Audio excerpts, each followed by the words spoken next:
அப்புறம் நம்ம விஜய் வந்து பனையூர் அலுவலகத்தில் 41 குடும்பத்தை சந்திச்சார், நல்லா பேசினார், நஷ்டஈடு கொடுத்தாங்க.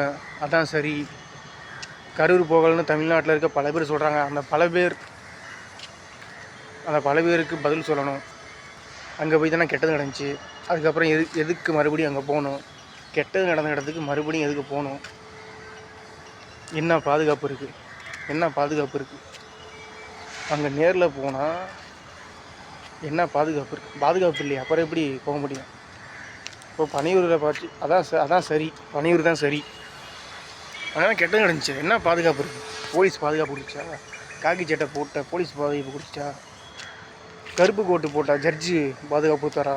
வக்கீல் பாதுகாப்பு கொடுத்தாரா? டெல்லி சுப்ரீம் கோர்ட்டு வரையும் கேஸ் போயிட்டுருக்குல்ல, டெல்லி சுப்ரீம் கோர்ட்டு வரையும். ஏன் இங்கே நீதி கிடைக்காதா? அப்போ இங்கே எல்லா இடத்துலையும் அநீதி தான் இருக்குது. அநீதி கோர்ட்டு, அநீதி போலீஸ் ஸ்டேஷன், அநீதி IPS IAS சிபிஐ தான் இப்போ போயிட்டுருக்கு. நீதி வெல்லும், நீதி வெல்லும், நல்ல மக்களால் நீதி வெல்லும். தமிழக வெற்றி கழகம் நீதி வெல்லும். தமிழக நீதி வெல்லும் வெற்றி கழகம்.